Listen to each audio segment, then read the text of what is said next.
Hi good morning. അപ്പോൾ നമ്മുടെ ഇന്നത്തെ റെസിപ്പി ഒരു ഈസി അപ്പം റെസിപ്പിയാണ് കേട്ടോ. ഏറ്റവും എളുപ്പത്തിൽ ഉണ്ടാക്കാൻ പറ്റുന്ന ഒരു ബ്രേക്ക്ഫാസ്റ്റ് റെസിപ്പിയാണിത്. ബാച്ചിലേഴ്സിന് ഉണ്ടാക്കാം, വീട്ടമ്മമാർക്ക് ഉണ്ടാക്കാം, എല്ലാവർക്കും ഉണ്ടാക്കാം. നമ്മുടെ റവ അപ്പമാണിത്. അപ്പോൾ എങ്ങനെയാണ് നമ്മുടെ റവ അപ്പം ഉണ്ടാക്കുന്നതെന്ന് നമുക്ക് നോക്കിയിട്ട് വരാം. നമുക്ക് നമ്മുടെ റവ അപ്പത്തിന് ആവശ്യമായിട്ടുള്ള ഇൻഗ്രീഡിയൻസ് നോക്കാം. ഞാനിപ്പോൾ 1.5 കപ്പ് വറുത്ത റവ എടുത്തിട്ടുണ്ട്. ഇതിൽ വറുത്ത റവയാണെങ്കിലും വറുക്കാത്ത റവയാണെങ്കിലും കുഴപ്പമില്ല, ഏത് റവയാണെങ്കിലും നമുക്ക് യൂസ് ചെയ്യാം. പിന്നെ 3 ടേബിൾ സ്പൂൺ ഗോതമ്പ് പൊടി എടുത്തിട്ടുണ്ട്. ഇതിന് പകരമായിട്ട് 3 ടേബിൾ സ്പൂൺ മൈദപ്പൊടി വേണമെങ്കിൽ എടുക്കാം. അപ്പോൾ എന്താണെന്ന് വെച്ചിട്ടുണ്ടെങ്കിൽ നമ്മുടെ അപ്പത്തിൻ്റെ കളർ കുറച്ചുകൂടി വൈറ്റ് ആയിട്ട് കിട്ടും. ഇതാകുമ്പോൾ കുറച്ചൊരു ക്രീം ഷെയ്ഡായിരിക്കും, ഒരു ഐവറി ഷെയ്ഡായിരിക്കും വരിക. അപ്പോൾ നമ്മൾ കുറച്ച് ഹെൽത്ത് നോക്കിയിട്ടാണ് ഗോതമ്പ് പൊടി എടുത്തിട്ടുള്ളത്. ഇതിലേക്ക് 1 ടീസ്പൂൺ ആക്റ്റീവ് ഡ്രൈഡ് ഈസ്റ്റ് എടുത്തിട്ടുണ്ട്. അപ്പോൾ ഈസ്റ്റ് എടുക്കുമ്പോൾ എപ്പോഴും പ്രത്യേകം ശ്രദ്ധിക്കേണ്ട ഒരു കാര്യം എന്താണെന്ന് വെച്ചാൽ ഈസ്റ്റിൻ്റെ ഡേറ്റ് നോക്കിയിട്ട് എടുക്കുക. എക്സ്പയറി കഴിഞ്ഞ ഈസ്റ്റ് എടുക്കരുത്. നമ്മൾ ഡേറ്റ് കഴിഞ്ഞ ഈസ്റ്റ് എടുത്തിട്ടുണ്ടെങ്കിൽ പൊങ്ങി വരില്ല കേട്ടോ. അതുകൊണ്ട് ഈസ്റ്റ് ഫ്രഷ് ആയിട്ടുള്ള ഈസ്റ്റ് തന്നെ എടുക്കുക. ഇതിലേക്ക് 1.5 ടേബിൾ സ്പൂൺ പഞ്ചസാരയാണ് ഞാൻ എടുത്തിട്ടുള്ളത്. മധുരത്തിനനുസരിച്ച് നിങ്ങൾക്ക് 2 ടേബിൾ സ്പൂൺ പഞ്ചസാര വരെ ചേർക്കാം. പിന്നെ നമുക്ക് ഇതിലേക്ക് വേണ്ടത് ഇളം ചൂടുവെള്ളമാണ്. ഇളം ചൂടുവെള്ളത്തിൽ മിക്സ് ചെയ്താലാണ് ഈസ്റ്റ് പെട്ടെന്ന് ആക്റ്റീവായി കിട്ടുക. അതുപോലെ തന്നെ ആവശ്യത്തിന് ഉപ്പും ചേർക്കുക. തേങ്ങയൊന്നും വേണ്ട നമുക്ക് ഈ അപ്പത്തിന്. അപ്പോൾ ആദ്യം നമുക്ക് മിക്സിയുടെ ജാറിലേക്ക് ഇതെല്ലാം ചേർത്തൊന്ന് മിക്സ് ചെയ്തെടുക്കാം. ഞാനിപ്പോൾ മിക്സിയുടെ ജാർ എടുത്തിട്ടുണ്ട്. ഇതിലേക്ക് നമ്മൾ എടുത്ത് വെച്ചിരിക്കുന്ന റവ ഇട്ട് കൊടുക്കുക. റവയിലേക്ക് ഗോതമ്പ് പൊടി അല്ലെങ്കിൽ മൈദപ്പൊടി അതേതാണോ നിങ്ങൾ എടുക്കുന്നത് അതിട്ട് കൊടുക്കുക. പിന്നെ പഞ്ചസാര, നമ്മുടെ ഈസ്റ്റ്, ഇതിലേക്ക് നമ്മൾ ചെറുതായിട്ട് ചൂടാക്കി വെച്ചിരിക്കുന്ന വെള്ളം ചേർക്കുക. ഒരുപാട് ചൂടുള്ള വെള്ളമല്ല, ചെറിയ ചൂടുള്ള വെള്ളമാണ്. ഇതൊന്ന് നന്നായിട്ട് മിക്സ് ചെയ്തെടുക്കണം.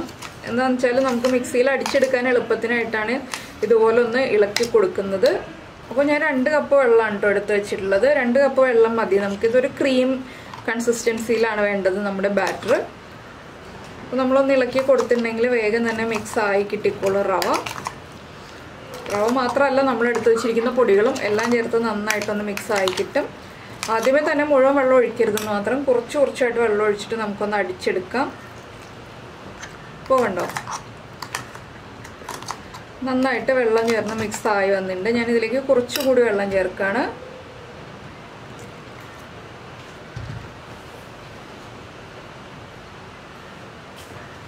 ഇതിലേക്ക് നമുക്ക് ആവശ്യത്തിന് ഉപ്പ് ചേർക്കുക. അപ്പത്തിന് ആവശ്യമായിട്ടുള്ള ഉപ്പ് നമുക്ക് ചെക്ക് ചെയ്തിട്ട് വീണ്ടും ആവശ്യമാണെങ്കിൽ ചേർത്ത് കൊടുക്കാം. ഇനി ഇതെല്ലാം ചേർത്ത് വീണ്ടും ഒന്ന് ഇളക്കി മിക്സ് ചെയ്യുക. ഇനി നമുക്കിതൊന്ന് മിക്സിയിൽ അടിച്ചെടുക്കാം. നന്നായിട്ട് റവ അരഞ്ഞു വരുന്നത് വരെ അടിച്ചെടുക്കണം കേട്ടോ.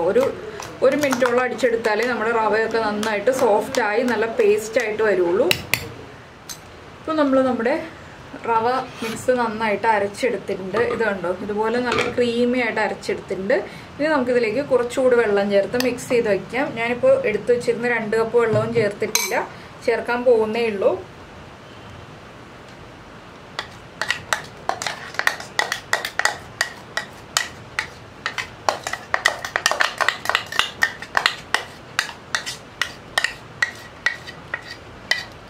മിക്സിയുടെ ജാറിലേക്ക് തന്നെ കുറച്ച് വെള്ളം ചേർത്തിട്ട് നമുക്കൊന്ന് മിക്സ് ചെയ്ത് ഒഴിച്ചു കൊടുക്കാം.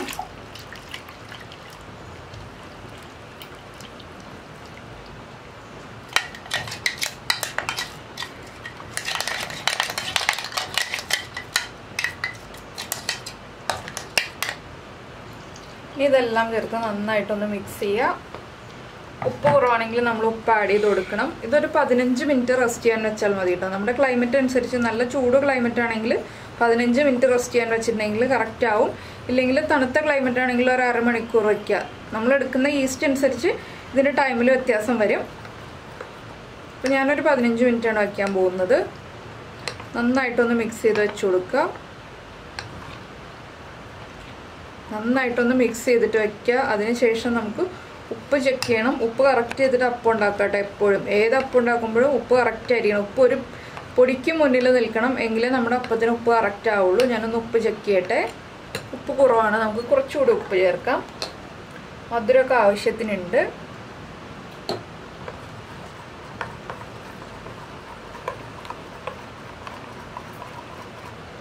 പിന്നെ നിങ്ങളുടെ ക്ലൈമറ്റ് നല്ല തണുത്ത ക്ലൈമറ്റ് ആണെന്നുണ്ടെങ്കിൽ നമ്മൾ കുക്ക് ചെയ്യുന്ന സ്റ്റൗവിൻ്റെ അടുത്ത് വെക്കുകയാണെന്നുണ്ടെങ്കിൽ അപ്പത്തിൻ്റെ മാവ് വേഗം തന്നെ പൊങ്ങി കിട്ടും കേട്ടോ. അധികം ടൈം എടുക്കില്ല പൊങ്ങി വരാനായിട്ട്.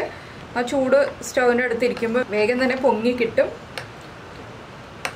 ഇപ്പോൾ കണ്ടോ നന്നായിട്ട് ലൂസായിട്ടിരിക്കുന്നുണ്ട് നമ്മുടെ ബാറ്റർ. ഇനിയിപ്പോൾ നമുക്കിത് ഒരു 15 മിനിറ്റ് കഴിഞ്ഞിട്ട് അപ്പം ഉണ്ടാക്കാം. ഈ മിക്സ് ഇവിടെ ഇരിക്കട്ടെ. ഇപ്പോൾ നമ്മുടെ അപ്പത്തിൻ്റെ മാവൊക്കെ ഇത് കണ്ടോ, നന്നായിട്ട് ക്രീമി ആയിട്ട് നല്ല തിക്കായിട്ട് റെഡി ആയി വന്നിട്ടുണ്ട്. ഈ ഒരു ക്രീമി ആയിട്ടുള്ള കൺസിസ്റ്റൻസി ആയിരിക്കണം. ഇനി നമുക്ക് അപ്പം ഉണ്ടാക്കി തുടങ്ങാം. അപ്പം ഉണ്ടാക്കുമ്പോൾ ഞാൻ വെളിച്ചെണ്ണയിലാണ് അപ്പം ഉണ്ടാക്കുന്നത്. വെളിച്ചെണ്ണയിലെന്ന് വെച്ചിട്ടുണ്ടെങ്കിൽ വെളിച്ചെണ്ണ നമ്മുടെ പാനിലൊന്ന് തടവിയിട്ട് അപ്പം ഉണ്ടാക്കുന്നത്. നിങ്ങൾക്ക് നെയ്യോ ബട്ടറോ ഏതാണ് ഇഷ്ടം വെച്ചാൽ അത് തടവിയിട്ട് അപ്പം ഉണ്ടാക്കാം. ഞാൻ വെളിച്ചെണ്ണ തടവിയിട്ടാണ് എപ്പോഴും അപ്പം ഉണ്ടാക്കാറ്. അപ്പോൾ നമ്മുടെ ദോശക്കല്ലിലാണ് നമ്മൾ അപ്പം ഉണ്ടാക്കാൻ പോകുന്നത്. അപ്പോൾ നമ്മുടെ ദോശക്കല്ല് നന്നായിട്ട് ചൂടായിട്ടുണ്ട്. ഞാൻ ലൈറ്റായിട്ടൊന്ന് വെളിച്ചെണ്ണ തടവി കൊടുക്കുകയാണ്.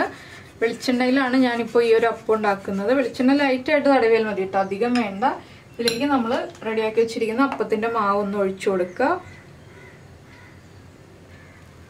പരത്തി കൊടുക്കേണ്ട, നമുക്ക് അപ്പത്തിൻ്റെ മാവ് പരത്തിയിട്ടുണ്ടെങ്കിൽ കറക്റ്റ് ആവില്ല. ജസ്റ്റ് ഒന്ന് ബാക്കി തനിയെ പരന്ന് വന്നോളും. അതുപോലെ തന്നെ ദോശക്കല്ല് വല്ലാണ്ട് ചൂടായി പോരുത്.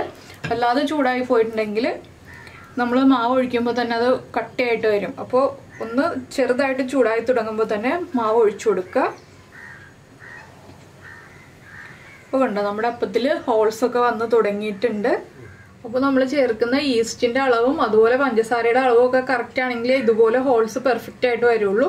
അപ്പോൾ അതുപോലെ തന്നെ ഈസ്റ്റിൻ്റെ ഡേറ്റ് ഞാൻ പറഞ്ഞതുപോലെ പ്രത്യേകം ശ്രദ്ധിക്കുക. പഴയ ഈസ്റ്റ് ആണെങ്കിൽ ഒട്ടും പൊങ്ങി വരില്ല കേട്ടോ. ഇതൊന്ന് കുക്കായി വരുമ്പോൾ നമുക്കൊന്ന് അടച്ചു വെച്ച് കൊടുക്കാം. ഒന്ന് ഹാഫ് കുക്കാവട്ടെ, അപ്പോൾ അടച്ചു വയ്ക്കാം. അപ്പോൾ ഈ സമയം കൊണ്ട് ഹോൾസ് വരാനുള്ളതൊക്കെ വന്നു തുടങ്ങും. അപ്പോൾ ഇത് ആദ്യത്തെ അപ്പമാണ്. അടുത്ത അപ്പമൊക്കെ ഉണ്ടാക്കുമ്പോൾ വീണ്ടും വീണ്ടും ഹോൾസ് കൂടുതലായിട്ട് വരും കേട്ടോ. നമ്മൾ ഏതപ്പം ആദ്യം ഉണ്ടാക്കിയാലും ആദ്യത്തെ അപ്പത്തിന് അധികം ഹോൾസ് ഉണ്ടാവില്ല, ഇത്രയും കുറച്ച് ഹോൾസേ വരുള്ളൂ. ഇനി പതുക്കെ അടുത്തതിനാകുമ്പോൾ കൂടുതൽ ഹോൾസ് വന്നു തുടങ്ങും. ഇത് നിങ്ങൾക്ക് അപ്പച്ചട്ടിയിൽ ഒഴിച്ചിട്ട് പാലപ്പം പോലെയും ചെയ്യാം. അപ്പോൾ കുറച്ചുകൂടി ലൂസായിട്ടുള്ള ബാറ്റർ ആക്കി എടുക്കണം. ഇല്ലെങ്കിൽ ഇതുപോലെ കല്ലിൽ ഒഴിച്ചിട്ട് നമ്മുടെ കള്ളപ്പത്തിൻ്റെ പോലെ ചെയ്തെടുക്കാം. ഇനി ഞാനിതൊന്ന് അടച്ചു വയ്ക്കട്ടെ. ഇവിടെ മുഴുവൻ ഹോൾസ് വന്നിട്ടുണ്ട്. അപ്പോൾ നമ്മുടെ അപ്പം ഞാൻ തുറന്നു കഴിഞ്ഞു. കറക്റ്റായിട്ട് കുക്കായി വന്നിട്ടുണ്ട്. ഞാൻ ഫ്ലെയിം കുറച്ചു. ഇത് കണ്ടോ, നല്ല പെർഫെക്റ്റ് ആയിട്ടുള്ള അപ്പം റെഡി ആയിട്ടുണ്ട്. നമുക്കിതൊരു പാത്രത്തിലേക്ക് മാറ്റാം.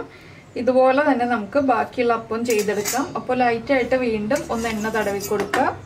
ഇത് നോൺ സ്റ്റിക്ക് പാനിലാണെങ്കിലും ഒന്ന് എണ്ണ തടവിയിട്ട് തന്നെ നമ്മൾ ഈ അപ്പം ഉണ്ടാക്കുക കേട്ടോ. അപ്പോഴാണ് അപ്പത്തിന് ടേസ്റ്റ് ഉണ്ടാവുന്നത്.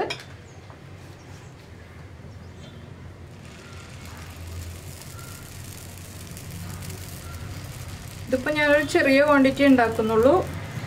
നിങ്ങൾക്ക് കൂടുതൽ ക്വാണ്ടിറ്റി വേണമെന്നുണ്ടെങ്കിൽ നമ്മളെടുത്ത എല്ലാ അളവുകളും ഇരട്ടിയാക്കി എടുക്കുക. വെള്ളം മാത്രം ഒന്ന് ശ്രദ്ധിക്കുക, വെള്ളം ഓവറായി പോകരുത്. അത് ശ്രദ്ധിച്ചിട്ടുണ്ടെങ്കിൽ നമുക്ക് പെർഫെക്റ്റ് ആയിട്ട് അപ്പം ഉണ്ടാക്കിയെടുക്കാം. ഇപ്പോൾ തന്നെയുണ്ടോ, കല്ലിൻ്റെ ചൂട് കറക്റ്റ് ആയതുകൊണ്ട് ഹോൾസ് വന്ന് തുടങ്ങുന്നുണ്ട്. അപ്പോൾ നമ്മൾ ആദ്യമേ അടച്ചു വയ്ക്കാതിരിക്കാൻ ശ്രദ്ധിക്കുക. കുറച്ച് സമയം കഴിഞ്ഞിട്ട് അടച്ചു വയ്ക്കുക. അപ്പോൾ നമ്മുടെ അപ്പം എല്ലാം നമ്മൾ ഉണ്ടാക്കി കഴിഞ്ഞു. ഈ ഒരു അളവിൽ ഉണ്ടാക്കുകയാണെങ്കിൽ ഈ വലിപ്പത്തിലുള്ള 8 അപ്പം ഉണ്ടാക്കാൻ പറ്റും കേട്ടോ, 1 കപ്പ് റവ എടുത്തിട്ടുണ്ടെങ്കിൽ. അപ്പോൾ നിങ്ങൾക്ക് ഈ ഒരു അപ്പത്തിൻ്റെ റെസിപ്പി ഇഷ്ടമായി എന്നുണ്ടെങ്കിൽ നമ്മുടെ വീഡിയോയുടെ താഴെ ഒന്ന് കമൻറ്റ് ചെയ്യുക. ഇഷ്ടമായോ ഇല്ലയോ, ഈസി ആയിട്ട് തോന്നുന്നുണ്ടോ, ഈസി ആയിട്ട് ഉണ്ടാക്കാൻ പറ്റിയ ബ്രേക്ക്ഫാസ്റ്റ് റെസിപ്പി ആണോ എന്നൊക്കെ. അതുപോലെ തന്നെ നിങ്ങൾക്ക് ഇഷ്ടപ്പെടുന്ന കുക്കിംഗ് റെസിപ്പീസ്, കുക്കിംഗ് താല്പര്യമുള്ള നിങ്ങളുടെ ഫ്രണ്ട്സിനും ഫാമിലി മെമ്പേഴ്സിനും ഒക്കെ ഒന്ന് ഷെയർ ചെയ്ത് കൊടുക്കുക. നമ്മുടെ ചാനൽ ഇതുവരെ സബ്സ്ക്രൈബ് ചെയ്തിട്ടില്ല എന്നുണ്ടെങ്കിൽ നമ്മുടെ ചാനലൊന്ന് സബ്സ്ക്രൈബ് ചെയ്യുക. സബ്സ്ക്രൈബ് ചെയ്യുന്നതിന് ഈ വീഡിയോയുടെ താഴെയുള്ള റെഡ് സബ്സ്ക്രൈബ് ബട്ടൺ ഒന്ന് ക്ലിക്ക് ചെയ്യുക. അതിൻ്റെ റൈറ്റ് സൈഡിലുള്ള ബെല്ലൈക്കണും ക്ലിക്ക് ചെയ്യുക. ഓൾ എന്ന് പറഞ്ഞിട്ടൊരു ഓപ്ഷൻ വരും. ആ ഓളും കൂടി പ്രസ് ചെയ്തിട്ടുണ്ടെങ്കിൽ ഞാൻ എപ്പോഴും വീഡിയോ അപ്ലോഡ് ചെയ്യുമ്പോൾ നിങ്ങൾക്ക് നോട്ടിഫിക്കേഷൻ വരും. അപ്പോൾ നമുക്ക് നമ്മുടെ അടുത്ത റെസിപ്പിയുമായിട്ട് അടുത്ത ദിവസം വീണ്ടും കാണാം.